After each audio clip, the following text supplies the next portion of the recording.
Hey everyone, I am here today to talk about one of the most vital things when coming to magic or witchcraft is energy. Energy is what makes up the base of the spells. It's what brings out the power of it. It's everything to do with it. Now, many people think that magic involves around marking cryptic signs or, muttering incomprehensible words or even walking backwards in circles. People, it's not that complicated. Most people believe that kind of stuff, the complications of it, are the beginnings or the endings to magic, and really it doesn't need to be that complicated. It's actually a lot simpler than that. All those things that I was talking about, the walking backwards, the incomprehensible words that you have no idea what they mean, they are useless, actually, and one of the most least important things of the magic situation, unless you know what they're for or they have a meaning to what you're doing. Like, magic can be performed by a person with movement. You don't even have to physically touch your tools or utter a single word of power. It's just the energy, being able to project it, to make it, etc., etc. Sorry, I have background noises. Now, one of the things that I'm going to talk about with energy is personal power. That is one of the biggest. You're already familiar with the source of your magical powers, at least you should be. Now, I'm going to adjust a little bit. You felt what it's like to have your own personal power or energy. Like when you run up the stairs and you're out of breath. Watching horror movies and the effects that you get of it. When you get angry or when you fall in love. This is personal power. It's the energy that stems from our physical bodies. Now, when we are in good health, our bodies can do amazing things. We can do absolutely miracle works. Lots of different stuff. With that, as in good health, we can produce lots of energy. Athletes are a great example. They push past normal human limits because they are in shape, they exercise daily, they keep their body healthy, they eat good foods, they don't do bad things. Now, I'm not saying that you can't do magic if you like smoke or don't eat healthy. I'm just saying that the more you take care of your body, the better it's going to be for you as an experience, especially if you are a beginner. Now, normally we use this energy, the personal powered energy, to maintain exercise, work, sleep, studying, all of the above on that. But in magic, we can transfer this energy to other purposes. Personal power is raised through the tightening of the muscles, the exercising of it, focusing with the goal, or through visualization, if I can speak.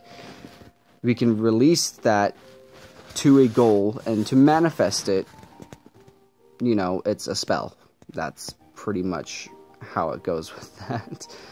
Now, it's a simple process. It's not much different than focusing your attention towards studying all night, running a marathon, finishing a work project. It doesn't matter. Writing a poem, it's the same stuff. We're directing energy towards a goal that we have and that we set.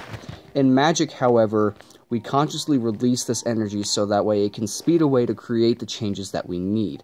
The method for doing this is within the personal power. It just goes along to the beginning of how to make a spell, how to cast a spell, ritual, etc.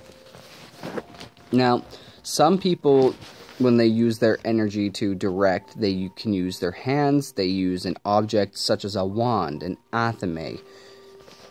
Anything really. You don't even have to touch anything to direct energy. It's all about feeling and using visualization. Now, please note, the amount of energy released from the body during magic isn't so great that it will harm the magician's health. So, you will be fine. You sending out too much can make you tired, possibly dizzy. Something like that, but things to do beforehand. Meditation is key. Meditation teaches you how to focus your energy, how to focus your desires, how to keep your mind straight. Yeah. Now, the second source of magical energy springs from the earth itself. Those of us who have admired, let's say, standing in front of a tree, standing in the field, nature, listening to the river, a stream, waterfalls, just that feeling of sense inside, that calmness, that peacefulness, that is the earth's power, the earth's energy. It's within natural objects, and you can act as magical batteries during rituals, actually.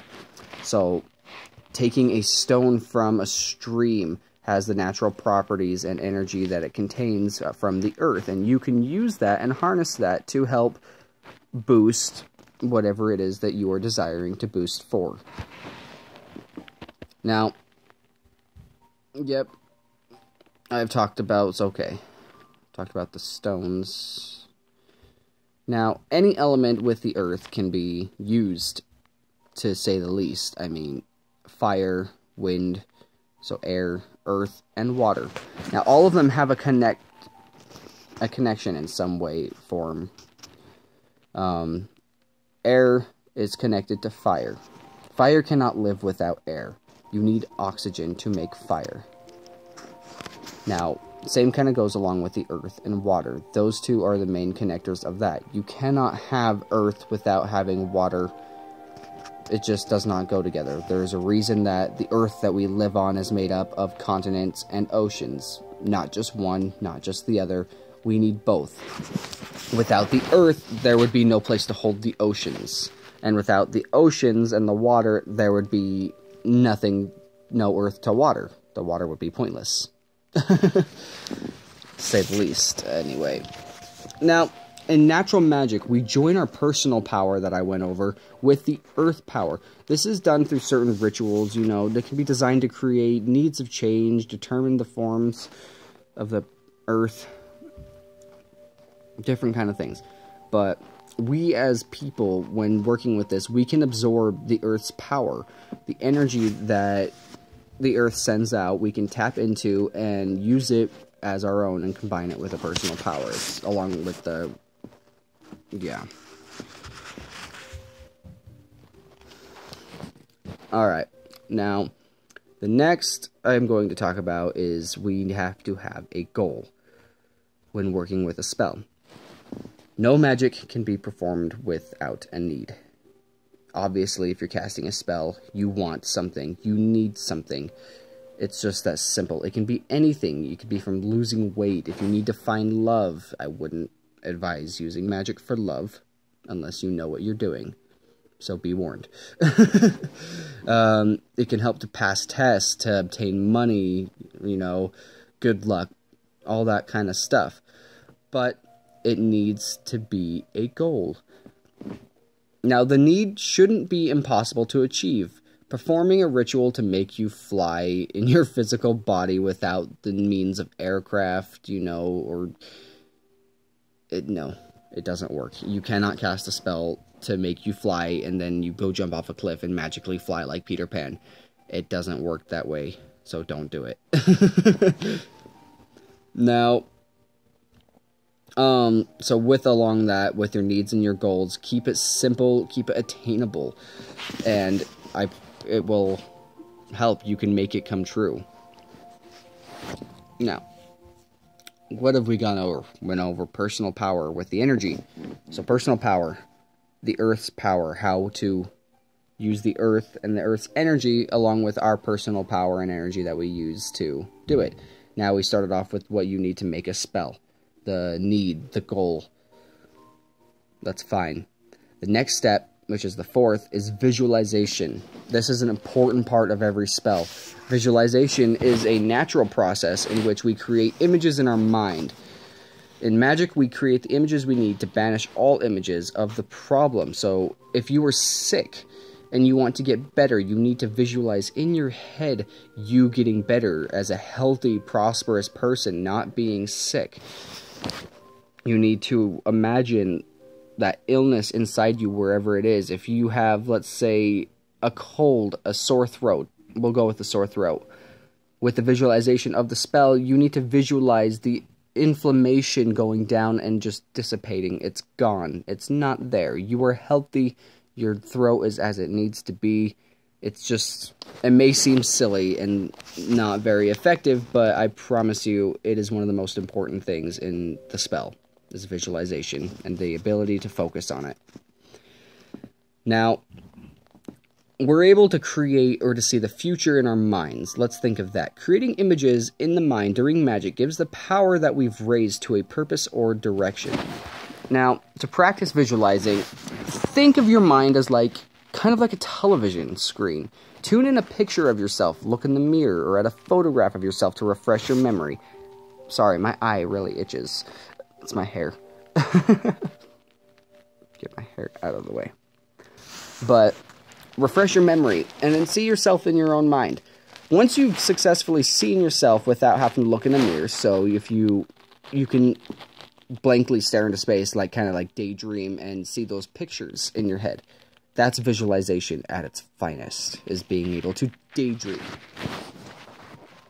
Now, the next step that you can go with the practicing of visualization is you need to picture a tube between your ears. See your best friend's face, your cat, dog, bird, favorite politician, or perfect red apple. Really see those things. Make them real. Make the color real. Notice the details. Does the apple have a leaf? What type of dog do you see?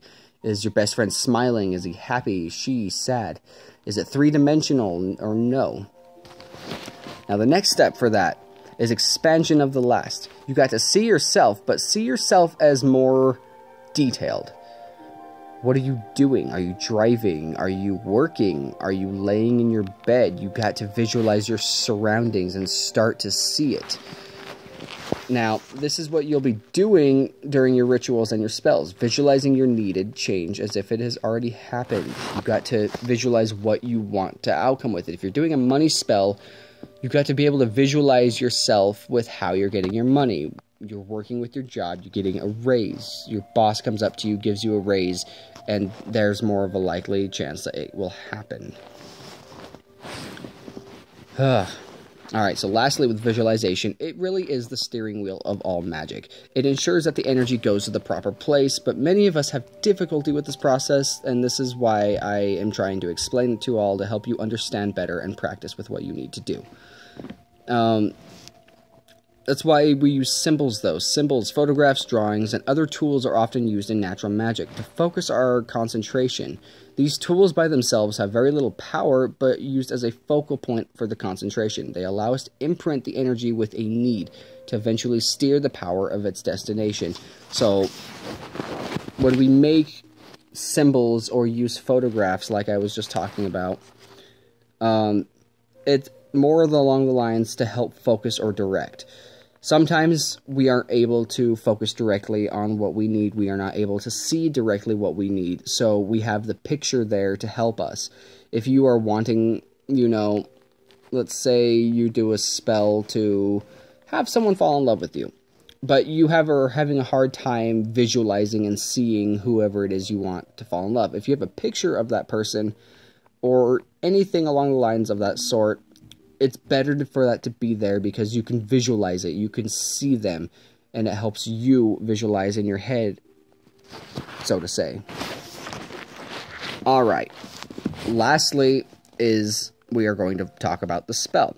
A spell is, well, it's a ritual, pretty much, a magical ritual. There's not really a lot of difference between spells and rituals. I honestly don't know why they classify them as two separate things, because it's pretty much just all in one. Spells are normally non-religious in nature, and they often use and involves the symbols or symbolic actions of words. It's a specific series of movements used as if I can talk. It's the specific series of movement, usage of tools, an inner process, such as visualization, which I went over, to create a specific manifestation of your energy of personal power to collect the goal and desire of what you need. or want, so to say. Now, a spell is a spell. Stupid charger. Old spells are no more effective as new spells. If you think about it, spells have been around for centuries among time. Like, since forever ago. Magic is old. Magic is amazing. It is natural. It is beautiful. But to manifest your need, the spell must be designed to do 3 things. 1. Raise personal power and a natural magic to unite the Earth's power with you. 2. Visualization to program this energy. And finally, 3. To release this energy to the goal or desire that you need. Well, yeah. So do your research with spells. Do your research and practice with meditation, visualization, and all other things. But really, ultimately, it comes down to you. If your spells are not working properly, you've got to think to yourself, why isn't it working? What am I doing wrong? Am I not visualizing hard enough? Is your mind not focused on one goal or one desire? Those are the kind of questions you need to ask. And really, this is the god-awful truth of it. If you do not practice, it will not get better. You will not be successful without practicing. Practice makes perfect. Literally. So, practice a lot. But that is all I'm going to talk about in this video. Thank you for watching. If you would like to subscribe, send me an email at randomroggaming@gmail.com. And, you know, give me ideas. Give me your input. I love to hear what you guys think about my videos. I take video requests. If you want to know something or have me do a video on a certain topic, I will do the research or share what I know about it, and I will include you in the video, your name, and your subscription if you would like. But anyway, thank you for watching. Hope you all have a good day or night.